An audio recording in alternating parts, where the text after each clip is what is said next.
Alrighty, welcome back, boys and girls. It's your main math man, Mr. Jen, coming to you live from Mayfield, and we're closing out the guide on a strong note. So you want to make sure you are switching between the multiple representations of our linear functions, whether it is a verbal description, table, equation, or graph. Again, making sure that you're using all of those ideas that we've been talking about, and again, it has on that front page some helpful tips for you, so that way you know where you're at. So in that first one, at the bottom of that page on 11, it says which table of values is represented by this rule, and it says 4/5 of a number x decreased by 7 is y. And so you want to make sure that you are kind of setting up a function so that way it is a true statement. And then also too, you can use these table of values to find out, hey, does this work out for my function? So always going to be in the form y equals mx plus b. And so let's see, again, y, where it says y is, that's very simply y equals. And I could say 4/5 of a number, so that when it has 4/5, and then it says so we know to multiply, so it's going to be 4/5 times x, and it says minus 7 because we have decreased by 7.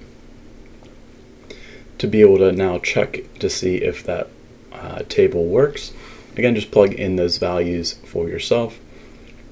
Again, you can use that Desmos calculator to keep it simple. So if we have that, I'm going to pull up on the side. Let me actually move it over so that way it's a little bit bigger. One more time.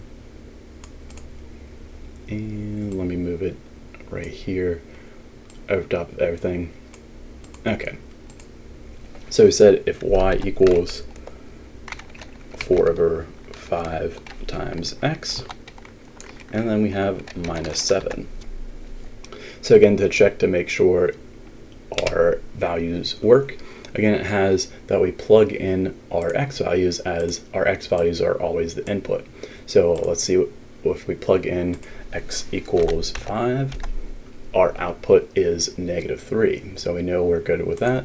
So we say, again, our output was -5. Excuse me, my input was 5 and my output was -3. So we know we are good with that since those match up. So let's check the other one. We have when x is 15, our output is 5. Again, that is good, and you want to make sure that you are matching those input and output tables like we've had from before.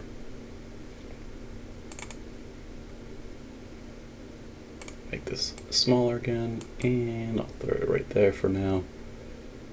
And on the back, it looks like this. It says which table of values is represented by this rule, and it says 6 less than a sum of the number x and -2. So you can very simply write, again, you have y equals, and then you can just do x minus 8. And you're probably wondering, well, where do you get 8 from? We had minus 6 and a minus 2 is going to be a -8, which is the same as what we have. So you could say y equals x minus 8 as your function. And so you're trying to find the table that matches up with that. And so if you say, again, you can check some of these out, plug in your function. So you say y equals x minus 8, and you have to define what your values are. So let's try this first table. So it says if x equals -1, this table is saying that we have 5, -1. Since we don't get an output of 5, we know we are incorrect, so we cannot choose that first choice. Same idea with the second one. When you plug in -1, what do you get? It says 4, even though we know we have 9, so we know this is false.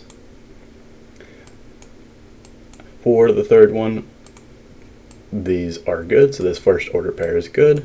And let's plug in when x equals 4, our output should be -4, which is true, so we know we are good with this table. For number 3, it says which equation represents the linear function in the table. And so again, this is going from the table. We can use that ladder method that we've had from before and to build our equation. So again, even though there are different jumps of steps, make sure you can say for yourself you want to pick only two. You want to pick two ordered pairs, find the change in y. So we say our change in y is +3, and our change in x between these 2 points is +1. Again, I know a lot of people are going to make the mistake and they're going to not be paying attention because they can't hear me, but they're going to try to go +1, and obviously that's not true. However, the same slope should work. So let's check it out. So our slope for this, we said m is going to be 3 over 1, which is just 3. And if you notice, it gives you the y-intercept where x equals 0. So we know that we would say b equals -5. All right. So we want to find the equation where m equals 3 and b equals -5. And if we look, we notice that this choice works out. And to be able to prove that, I can use that handy dandy Desmos calculator. And so let's see if we can line, there we go, lines up for ourselves. So if I type in our function that we're claiming to work, so we say y equals 3x minus 5. All right, so for the way we know this works is for each of these x values that I choose, I should have the corresponding y value paired up with it. So that means if I plug in -3, I should get -14 as my output. So if I plug in -3, my output is -14, so that one's good. If I plug in 0, our output is -5, which is our y-intercept, so that's good. If I plug in 1, my output is -2, so we're still on a roll, heating up. And you guessed it, plug in 3, we end up with 4, on fire. So make sure, again, you can have each of those order pairs matches up. And number 4, it says select the 5 correct answers. Choose all order pairs that make this equation true. So same kind of idea. What we're going to do is we're going to check to make sure that these points match up with our function. Again, make sure you're seeing an order pair. We have an order pair like this. It's always going to be x first and then y.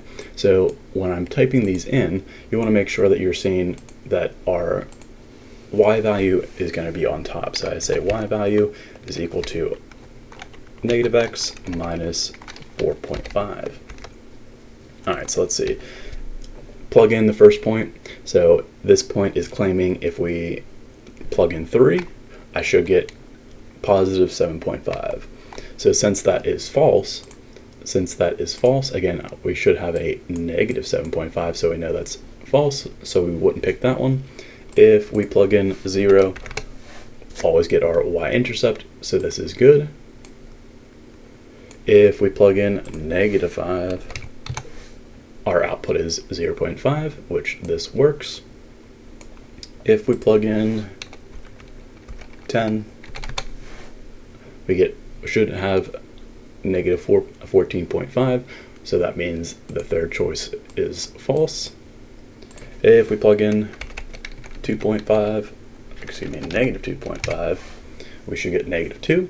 Again, be very careful, take your time, make sure that you are using that calculator card carefully. If you plug in these last couple, I said -1, our output's -3.5, so this is good. And now we have a 50-50 shot of getting this whole entire question right. Plug in 4.5, our answer or result is 0, so we know that's right. And according to our calculations. According to my calculations, this last one should be incorrect. So let's check it out. So we have 2.5, 2.5. Yep, since again our output is -7, that means it does not match up with this order pair. So again, make sure that you're using that Desmos calculator for yourself. That way it makes it a lot simpler, because you would have had to sit there and make that huge table, or you could just use that calculator car carefully.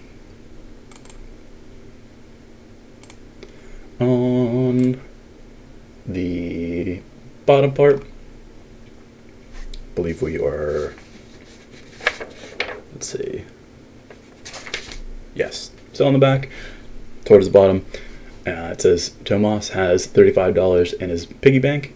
Each day he puts in an additional $3. Choose an equation, a graph, and a table to represent this situation. So you always want to make sure it's in that form of y equals mx plus b. Usually I like to start with the equation first, because that's what I like to choose. Again, as long as they all match up, meaning when you're picking a graph, it should only be one of them, and if you're picking a table, it should only be one of them, and when you're picking a function, it should only be one of them.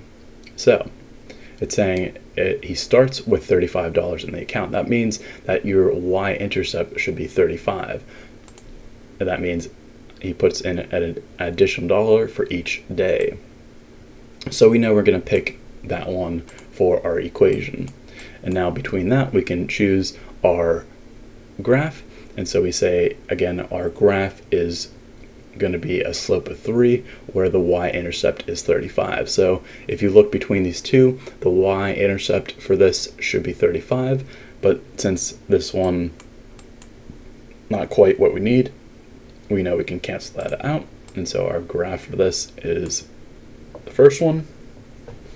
And then lastly, for the table, again, you can, a couple ways you can do it is you can plug in your values for yourself. So you say, let me actually unhide this for you, and let me put it right there.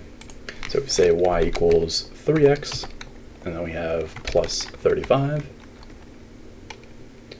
and then we have, again, each of these points has to match up. So if I check this first one, plug in 1, both of them come out as 38, so far so good. Plug in 3, my output should be 44. So again, right away, not much calculation, I can cancel that one out. However, I do want to make sure that these other values work. So if I plug in, it's saying if I plug in 6, I should get an output of 53. If I plug in 6, I get 53, and if I plug in 4, I get 47, so we know we are good with this table. Again, it also works because our change in y was 6. Let me write that again. That'd be plus 6, and our change in x was plus 2. Again, 6 over 2 is 3, which gives us our slope of 3. So we know we're good with that. And then at the bottom, let me actually hide this one so that way you can read it. It says, what is the missing value, missing y value? So a lot of times people are going to get messed up because this is a horizontal table. If you want to rewrite it for yourself, that way it's easier, you certainly can. So let me actually do just that. Let me slide to the left just a little bit. Should have enough space, yeah. So if I say for this table, I can say, all right, I have the order pair 2, I have the order pair 2, 0, I have the order pair 0, 4. Again, make sure you're taking your time because you're saying, okay, x is 0, y is 4. And what I can do, let me actually write that in order because I want to find the slope first. That way I can write my equation and then just plug in my x value. So if I say, all right, this is my 2 order pairs that I need, I can say this, I'm subtracting 4 in the y, so my change in y is minus 4. The change in x is going to be plus 2. Plus 2. So again, if we have a slope m of negative 4 over 2, that would just equal negative 2. So our slope is going to be negative 2, and again, our y-intercept is where x equals 0, so our y-intercept is going to be 4 for this one. So we'd say b equals 4. If you use your Desmos calculator to write that equation, I have y equals negative 2x plus 4. And then again, you can check some of these values. Again, when you plug in 2, I should get y equals 0, so that's good. I plug in 0, y equals 4, yep. And if we plug in 1, the answer that we're looking for is 2. So you would say for this one, my y value is 2. Also make sure that you can check to see when you plug in 4, what do you get? Negative 4. So again, make sure you can use these to study for your test on Thursday.